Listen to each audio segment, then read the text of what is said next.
हरे कृष्ण दोस्तों, आज मैं श्री रामचरितमानस के रचयिता गोस्वामी श्री तुलसीदास जी के जीवन से जुड़ा एक प्रसंग सुनाता हूँ। आशा है कि आपको सुनकर आनंद की प्राप्ति होगी। तुलसीदास जी हनुमान चालीसा लिखते थे और लिखे पत्रों को रात में संभाल कर रख देते थे। सुबह उठकर देखते तो उनमें लिखा हुआ कोई मिटा जाता था। तुलसीदास जी ने हनुमान जी की आराधना की। हनुमान जी प्रकट हुए। तुलसीदास जी ने बताया कि मैं हनुमान चालीसा लिखता तो हूँ, लेकिन वो रात में ही कोई मिटा जाता है। तब हनुमान जी थोड़ा मुस्कुराए और बोले, वह तो मैं ही मिटा जाता हूँ।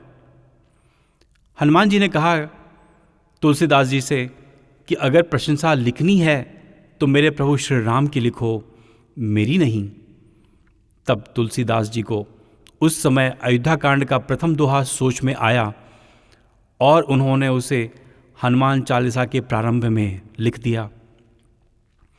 श्री गुरु चरण सरोज रज निज मन मुकुर सुधारी, बरनऊ रघुबर बिमल जसु जो दायक फलचारी। तो हनुमान जी बोले, मैं तो रघुवर नहीं हूँ।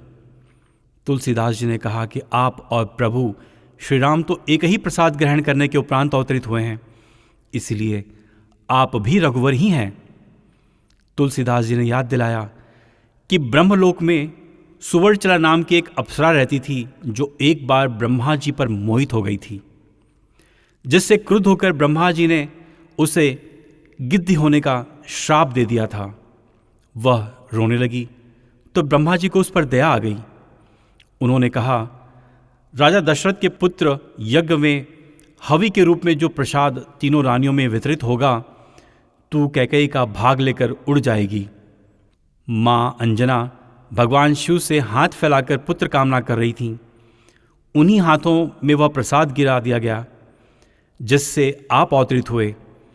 प्रभु श्री राम ने स्वयं आपको अपना भाई कहा है।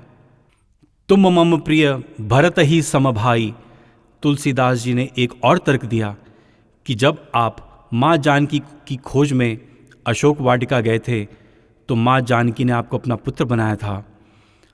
अजर अमर गुण निधि सुत होहूँ, करहूँ बहुत रघुनायक छोहूँ। जब माँ जानकी की खोज करके आप वापस आए थे तो प्रभु श्री राम ने स्वयं आपको अपना पुत्र बना लिया था। सुन सुत तो ही उरनि मैं नाही, देखे हूँ करी विचार मन माही। इसीलिए आप भी रघुवर हुए।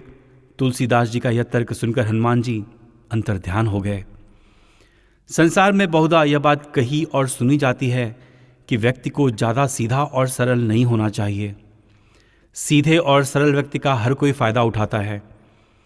यह भी लोकोक्ति है कि टेढ़े वृक्ष कोई हाथ भी नहीं लगाता और सीधा वृक्ष ही काटा जाता है। दरअसल टेढ़े लोगों से दुनिया दूर भागती है, वहीं सीधों को परेशान किया जाता है। तो क्या फिर सहजता और सरलता का त्याग कर टेढ़ा हुआ जाए? नहीं, कदापि नहीं मित्रों। पर यह बात जरूर समझ लेना कि दुनिया में जितना भी सृजन हुआ है वह टेढ़े लोगों ने नहीं, सीधों से ही हुआ है। कोई सीधा पेड़ काटता है तो लकड़ी भी भवन निर्माण या भवन श्रृंगार के ही काम आती है। मंदिर में भी जिस शिला में से प्रभु का रूप प्रकट होता है वह टेढ़ी नहीं, कोई सीधी शिला ही होती है। जिस बांसुरी की मधुर स्वर को सुनकर हमें आनंद मिलता है वो भी किसी सीधे बांस के पेड़ से ही बनती है। इसीलिए सीधे लोग ही प्रभु को प्रिय होते हैं। दोस्तों, अगर आप सीधे हैं तो आप उसका दुख ना कीजिए, बल्कि प्रश्न होइए कि प्रभु की कृपा आप पर हमेशा बनी रहेगी। दोस्तों, मेरी ये कथा अगर आपको पसंद आए तो आप मेरे YouTube चैनल को लाइक करें, शेयर करें, सब्सक्राइब करें और कमेंट भी करें। हरे कृष्णा।